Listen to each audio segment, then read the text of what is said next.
Hey guys, today we are diving into another truly harrowing case. If you want to support the channel, please consider subscribing and staying active. It really makes a world of difference, and I would be immensely grateful. Now, let's jump right in. From the outside, it appeared to be the picture-perfect life. A thriving young professional, a devoted daughter, and a loving mother residing in a quiet suburban home with the two little ones she cherished above all else.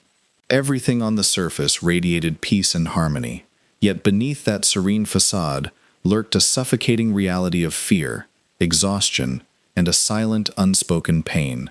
That fragile calm shattered completely on the morning of March 31st, 2023, when Molen Kingsbury vanished into thin air. She disappeared without a trace, leaving behind her phone, her purse, and her daily plans, failing to show up to pick up her children from daycare.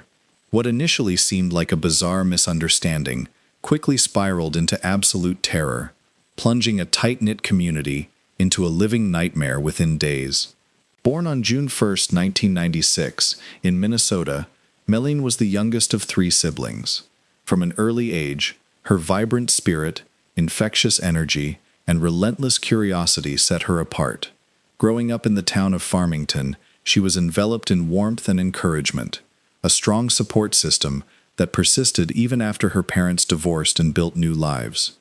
After high school graduation in 2014, she pursued health sciences at Winona State University, quickly earning a reputation as an exceptionally bright, driven student held in high regard by both peers and professors. By 26, Molen had forged a remarkably stable, purpose-driven life through pure perseverance and quiet resilience, serving as living proof that a person can maintain their inner brilliance even through life's inevitable storms. During her university years, Molen met Adam Frell. Though they never officially wed, they moved in together and began building a family, eventually welcoming a daughter and later a son. Early on, their foundation seemed rock solid.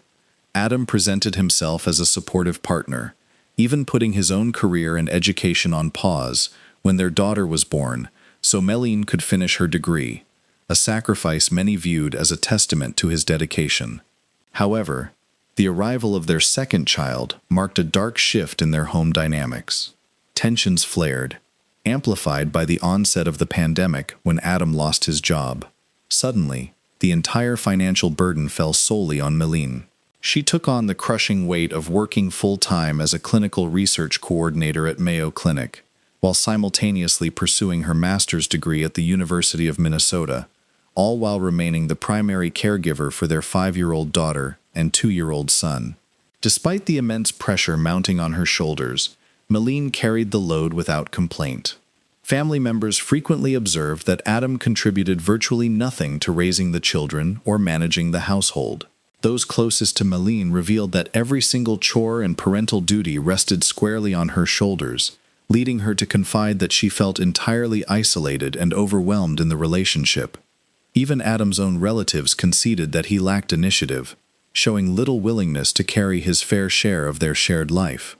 As tensions within the household continued to escalate, Adam's behavior took a sinister turn. He grew increasingly controlling, policing Molen's social interactions, demanding access to her phone messages, and reacting with explosive jealousy whenever she engaged with other men. Behind closed doors, this possessiveness insidious morphed into relentless psychological manipulation and, as would later be revealed, physical aggression. To the outside world, these frightening incidents remained completely hidden. Only her inner circle caught glimpses of the grim reality inside her home. Those closest to Molen noted that she initially struggled to grasp the true severity of the danger she faced, desperately clinging to the hope of maintaining peace for the sake of her 2 children. She continuously sought compromise, but Adam eventually crossed a line that terrified everyone around them. In a chilling move, he allegedly invoked the high-profile murder of Gabby Petito, warning Molen directly, "If you don't start doing what I say, you'll end up like Gabby." Appalled by the threat, her sister and friends urged her to go straight to the police, but Molen hesitated. She dreaded the emotional trauma her children might suffer if their father were arrested, firmly believing they still needed a relationship with him. That deep maternal protective instinct, coupled with the terror that involving law enforcement might trigger an explosive reaction, kept her from filing an official report, placing her own safety second to preventing further chaos. Nevertheless, Molen had reached her breaking point and made the firm decision to end the relationship permanently. Shortly before she vanished, she informed Adam that she was backing out of their planned relocation closer to his parents. She insisted on remaining in Winona, where her job, her children's daycare, and her vital support system were rooted. Though they were still cohabiting out of necessity, the relationship was effectively dead. Through it all, Molen strove to preserve a sense of normalcy and kept pushing forward. She had even planned an eager visit to drop off her daughter with her sister on April 1st, an appointment she treasured and fully intended to keep. Reflecting on those final months, loved ones remembered Molen describing Adam's profound apathy. Even when she was sick or drowning in exhaustion, he refused to lift a finger, frequently retreating to another room for hours while ignoring their crying children and the mounting household chaos. He showed no desire to repair their bond, made no genuine effort to secure steady employment, and allowed his vague career ideas to vanish into thin air. Instead, he simply remained in the house, living off Molen's income while acting as though nothing was wrong. His calculated indifference was no temporary phase. It was a deliberate lifestyle choice. This growing emotional void ultimately solidified Molen's resolve to walk away, setting the stage for a quiet yet volatile standoff that pushed their fragile dynamic past the point of no return. What once appeared to be temporary setbacks had morphed into permanent fractures. His emotional detachment was no longer harmless, and her bone-deep exhaustion was no longer a phase that would simply pass. These subtle cracks hidden beneath polite smiles signaled a moment when a heartbreaking outcome seemed tragically inevitable. As their relationship deteriorated further, Adam's need for control took an increasingly sinister turn. His jealousy was far more than mere emotional volatility. It manifested as constant, invasive interference in Molen's personal life. He routinely demanded to inspect her private text messages, particularly targeting any exchange involving another man. This was no isolated occurrence. It became a suffocating fixture of her daily existence. Though Molen carefully avoided confrontation, she felt the boundaries of her personal space shrinking by the day. Every notification and conversation triggered relentless suspicion. Adam insisted she open her messages in front of him, reacting with sudden aggression whenever she hesitated or resisted. His surveillance soon overflowed into her digital life as he meticulously tracked her social media additions, her liked posts, and her messaging apps. Tragically, the hostility had already crossed into physical violence. On one harrowing occasion, while Molen was holding her young son and video chatting with a friend, Adam walked into the room and unexpectedly struck her across the face. There had been no preceding argument. The blow came completely out of nowhere. Her horrified friend witnessed the entire assault live and later corroborated the attack to law enforcement. That same friend recalled other ominous signs, glimpsing unnatural bruises on Molen's face and distinct marks around her neck. When gently pressed, Molen would confess her darkest fear. "If I leave, he might do something terrible to me." Molen's parents shared those exact terrors. Following a desperate phone call where Molen pleaded for help during a heated conflict, they rushed to pick her up alongside her daughter and son, bringing them to their home in hopes of rescuing her from such a volatile environment. Yet, just 3 days later, Molen made the agonizing choice to return. Deeply committed to her children, she was desperate to maintain a semblance of stability and shield them from confusion. The crushing weight of balancing her own safety against her children's emotional well-being made a clean break feel nearly impossible. Despite persistent pleas from loved ones, Molen hesitated to take that final, decisive step. Meanwhile, the domestic nightmare only intensified. Adam's grip tightened, and Molen frequently confided that she felt constantly watched within her own walls. She revealed to her sister that Adam would shadow her from room to room, obsessively monitoring her every movement and conversation. As the date of her disappearance neared, Molen harbored no more illusions about her partner. However, her gentle attempt to quietly exit the relationship while still preserving her children's bond with their father ultimately backfired. What began as a cautious effort to reclaim her independence tragically became the catalyst for disaster. Shortly before she vanished, Molen had reconnected with Spencer, a former college classmate. Their rekindled bond gradually blossomed into a new romance. Although they did not live together and kept their relationship discreet, Molen's close circle was well aware of the dynamic. Investigators later noted there was no formal domestic arrangement between them, yet even this new emotional sanctuary provoked an explosive reaction from Adam. He strictly forbade Molen from speaking to Spencer in his presence and openly voiced his fury over their interactions.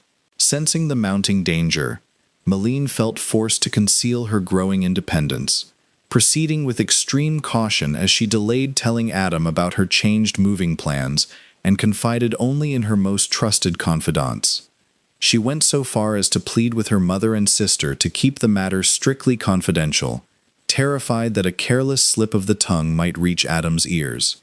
Spencer, on his end, respected her autonomy and never pressured her choices. Following Molen's disappearance, he cooperated fully with law enforcement, offering a solid alibi that investigators swiftly verified.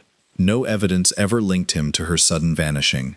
Yet, his mere presence in Melanie's life ignited an undeniable volatile spark inside their home. Adam seemed to intuitively grasp that his iron grip was slipping. By early spring of 2023, Melanie had reached a crucial crossroads. In her heart, the painful past was already behind her, and an empowering new chapter was unfolding.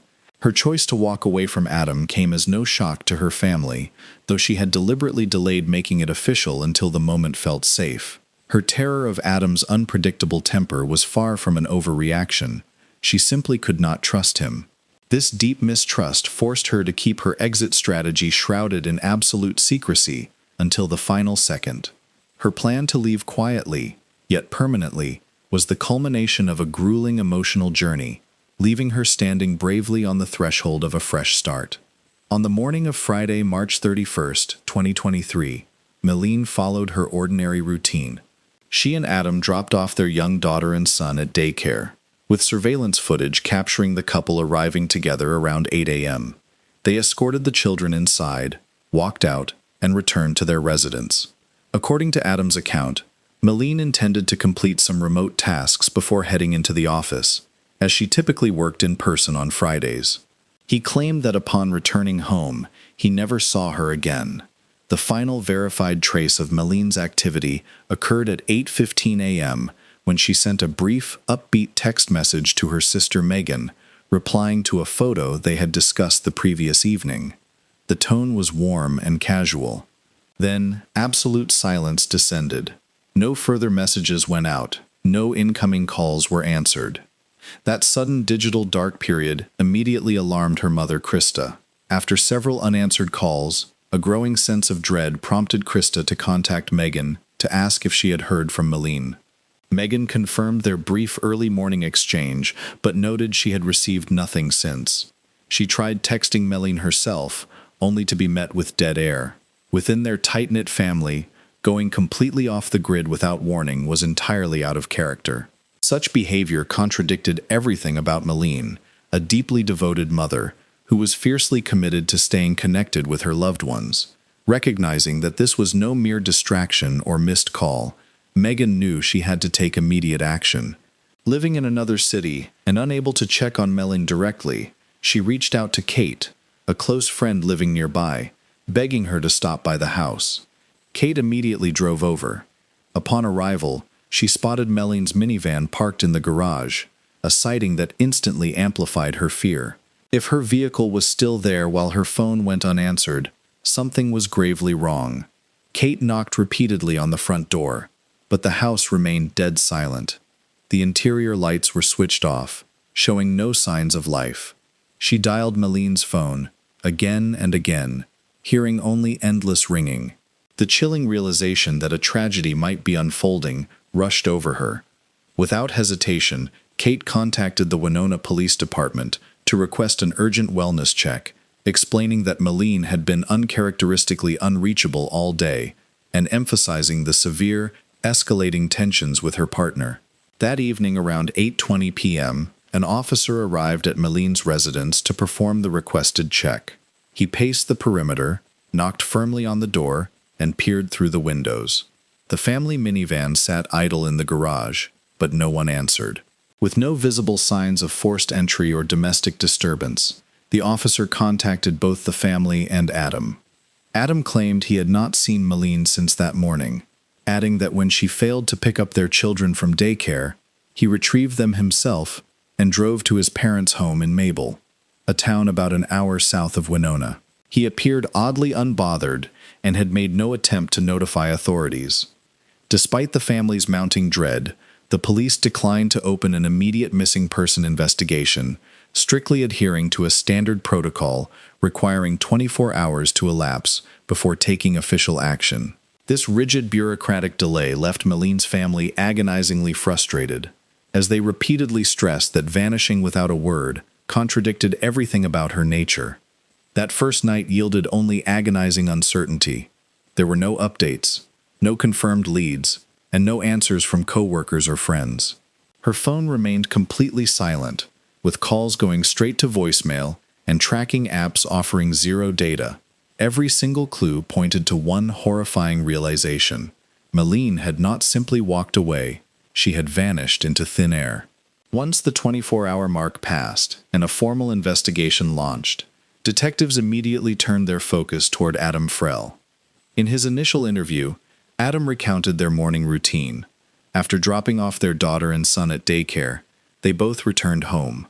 He claimed Melanie stayed behind to host a remote work meeting while he began packing his belongings for an impending move to his parents' house. According to Adam, he borrowed Melanie's minivan to haul boxes to Mabel and a local storage unit, leaving his own vehicle in the driveway. He stated he left the house, stopped for gas, loaded more boxes, and hit the road. However, midway through the drive, he allegedly realized he had brought the wrong boxes, prompting him to turn around and head back to Winona between 10:30 a.m. and noon. Upon returning, his car was still parked outside, but Molen was gone, an absence he claimed did not concern him, assuming she had simply driven to her office. He then picked up the children and spent the remainder of the day at his parents' residence. When investigators pulled neighborhood surveillance footage, Adam's narrative collapsed under the weight of hard evidence. A neighbor's security camera captured him at 9:44 a.m., walking up to Molen's minivan, manually removing its license plate and replacing it with a completely different tag. By 9:55 a.m., he climbed into the driver's seat, pulling out of the driveway at exactly 10 a.m. 2 minutes later, a camera at a nearby gas station recorded the vehicle before it was spotted traveling south along Highway 43 toward Mabel. Crucially, no cameras in Mabel ever recorded the minivan's arrival. Following a massive gap in surveillance coverage, the vehicle abruptly reappeared on footage back in Winona at 1:28 p.m., pulling back into the driveway. The interval between 11:59 a.m. and 1:28 p.m. remained entirely unaccounted for. Not a single camera captured the van or its driver during this window, raising intense suspicion that the vehicle had been driven into a secluded, unmonitored area to conceal evidence. Pressed by investigators, Adam offered no plausible explanation for swapping the license plates, the geographical contradictions in his timeline, or the complete absence of GPS data on his phone. Detectives soon uncovered even more damning details. The day before Molen disappeared, Adam had manually disabled location tracking across all his digital accounts, including several Gmail addresses, and deactivated their home security system. Most alarming of all, the surveillance system at his parents' home, where he had taken the children that afternoon, had been completely wiped clean. During the exhaustive search of the residence, investigators discovered that key components of the home's security system had been physically dismantled, with its memory cards missing entirely. Adam failed to provide a coherent explanation for why this destruction occurred precisely at the time of Molen's disappearance. lamely claiming it was part of his moving preparations. Given the harrowing circumstances, his excuse held no weight. Detectives recognized it as a calculated attempt to destroy visual evidence of any movement or physical altercation inside the home. Equally disturbing was Adam's stark indifference following Molen's vanishing. He refused to participate in search efforts, showed zero initiative in gathering clues, avoided public appeals, and maintained a cold distance from community volunteers. He later claimed law enforcement had instructed him to stay uninvolved, a statement officials promptly denied. The removal of security footage, the license plate swaps, and the disabled GPS tracking coalesced into a deeply sinister narrative. It became painfully obvious that Adam was not behaving like a desperate father, frantic over the disappearance of his children's mother.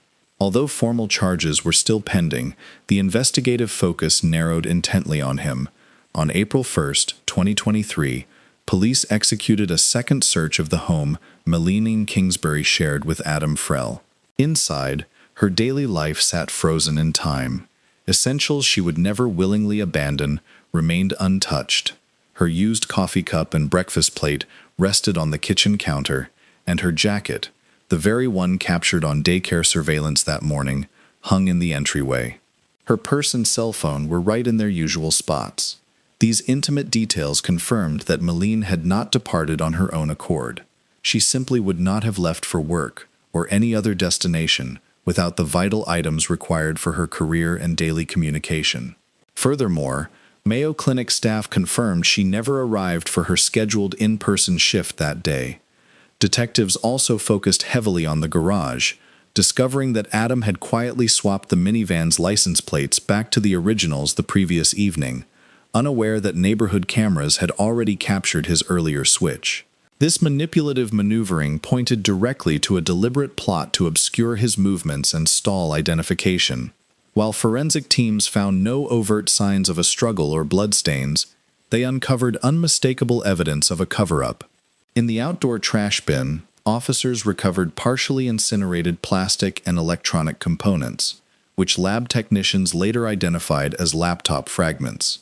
Another alarming discovery was an unstripped mattress in one of the bedrooms bearing suspicious stains, which were immediately dispatched for forensic testing. When investigators subsequently searched the property of Adam's parents, the dark trail continued. Hidden in the trash area were several discarded electronic devices, along with the remnants of a fire pit, where forensic specialists determined a laptop casing had likely been incinerated to destroy incriminating evidence. Parked nearby was Adam's truck, bearing a garden shovel in its open bed. Outdoor surveillance footage provided by a neighbor captured Adam driving that exact vehicle shortly after Molen vanished, with the shovel clearly visible in the back. When cadaver detection dogs specifically trained to detect human decomposition were brought in, both the shovel and the truck bed triggered immediate alerts. Adam's relatives attempted to dismiss the alerts, claiming his father had used the shovel days earlier to bury a dead animal on the property. However, forensic experts swiftly countered this defense, explaining that these specialized canines are rigorously trained to distinguish between animal and human scent, indicating the distinct likelihood of human biological traces. Simultaneously, Adam was summoned for another round of interrogation, during which investigators observed fresh, visible scratches on his face and neck. He casually attributed the injuries to workout equipment or an encounter with animals, but detectives remained unconvinced. A subsequent medical evaluation concluded that the placement and pattern of the abrasions aligned far more closely with defensive wounds from a physical struggle than an accidental mishap. Every single discovery continued to cast severe suspicion upon him. Adam's cold behavior never mirrored that of a distraught partner frantic over a missing loved one. He had refused to file a missing persons report, avoided search parties, and offered zero assistance. Paired with the evidence, Molen's abandoned personal belongings, wiped digital footprints, destroyed electronic devices, signs of a frantic cleanup, and suspicious vehicular movements, all paths converged on one disturbing reality. The quiet suburban home had become a primary crime scene, where physical evidence spoke far louder than Adam's evasive claims. On June 7, 2023, the investigation reached a tragic breakthrough. Acting on meticulous analysis of Adam Frell's driving routes from the day Molen vanished, search teams discovered a woman's body hidden inside an abandoned well in a remote, wooded area of rural Houston County. The remains were tightly wrapped in a plain white bed sheet and bound with heavy layers of tape, alongside fragments of a gray towel and a pillow cover, a calculated bundling technique designed to suppress odor and delay detection. The obscure location had been deliberately chosen for its seclusion, though investigators soon established that the land held past connections to Adam's family. Following positive identification through DNA analysis and distinctive physical traits, an arrest warrant was issued, and Adam Frell was taken into custody without incident. He was formally charged with second-degree intentional homicide under aggravating circumstances, reflecting premeditation and extreme cruelty. In court, prosecutors laid out a mountain of forensic evidence gathered over 2 months of tireless investigation. Detectives proved that the bedsheet recovered from the well shared the exact brand tag and pattern as the linens from the couple's master bedroom, while the towel and pillowcase matched a set stored in their hallway closet. Furthermore, partial latent fingerprints lifted from the binding tape matched Adam's biometric data, and microscopic fibers recovered from the fabric's edges perfectly matched materials sampled from the cargo area of Molen's minivan. According to investigators, the motive behind this horrific crime stemmed from a lethal combination of factors, chief among them being an overwhelming desire for control. Adam realized his grip on Molen was slipping beyond repair. She was preparing to move out permanently, had quietly embarked on a new relationship, and no longer acquiesced to his demands.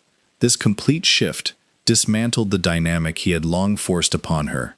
Additionally, financial motives played a significant role, as Molen possessed a life insurance policy under which Adam could have been eligible for a payout upon her death. Lastly, her decision to leave meant navigating shared custody, effectively stripping away the leverage he had relentlessly used to manipulate her. Forensic experts who examined the remains concluded that Molen died from asphyxiation. The absolute absence of any signs of a struggle at the rural well suggested that the murder took place elsewhere, almost certainly inside her home. Psychological experts consulting on the case emphasize that crimes of this nature are frequently committed by an intimate partner, serving not as a spontaneous outburst of rage, but as the tragic, violent culmination of prolonged domestic conflict, used as a final attempt to reclaim total control. Following his arrest, Adam Frell steadfastly refused to cooperate with authorities. During interrogations, he routinely evaded direct questions, feigning fatigue or professing confusion about the timeline. Although he refused to admit guilt, the court determined during preliminary hearings that the prosecution's evidence was more than sufficient to proceed with a full criminal trial, ordering him held in custody without bail. Thus, 68 days after Molen vanished, the harrowing truth began to emerge through verified facts, transforming months of agonizing fear, suspicions, and painful speculation into concrete evidence. While nothing could ever restore Molen's life, the investigation achieved its most vital goal, delivering clear answers regarding what transpired and who was responsible. With Adam in custody, the case entered its next painful phase, the formal pursuit of justice through the legal system. Prosecutors built a formidable case supported by both direct and circumstantial evidence, seamlessly linking physical items retrieved from the home, forensic matches from the well, witness testimony, expert evaluations, and the well-documented history of domestic abuse into a single, undeniable narrative. Throughout preliminary hearings, Adam continued to deny any involvement, claiming total ignorance of how Molen's body ended up in the well, and insisting he would never harm her. His defense team attempted to undermine the investigation by alleging procedural errors, yet public sentiment remained overwhelmingly united against him. Beyond the courtroom walls, a deeply emotional conflict unfolded as Molen's family fought tirelessly for legal custody of her young son and daughter, seeking to raise them safely away from the influence of the father accused of taking her life. While the case awaits its final resolution in court, Adam remains incarcerated without the possibility of release, as prosecutors finalize their arguments. Today, Molen's memory endures through the dedicated efforts of advocacy groups, grassroots search communities, and charitable organizations. Her tragic story has become a powerful rallying cry, illuminating the critical importance of recognizing and acting upon the early warning signs of domestic abuse. Across Minnesota and beyond, communities have rallied to demand meaningful systemic change so that similar heartbreaks might be prevented. Yet beneath all the public advocacy and legal battles, one painful reality endures. 2 innocent young children are left without their mother, and, in every meaningful way, without their father. A vibrant life silenced in secret, leaving behind an echo far too loud to ever be forgotten.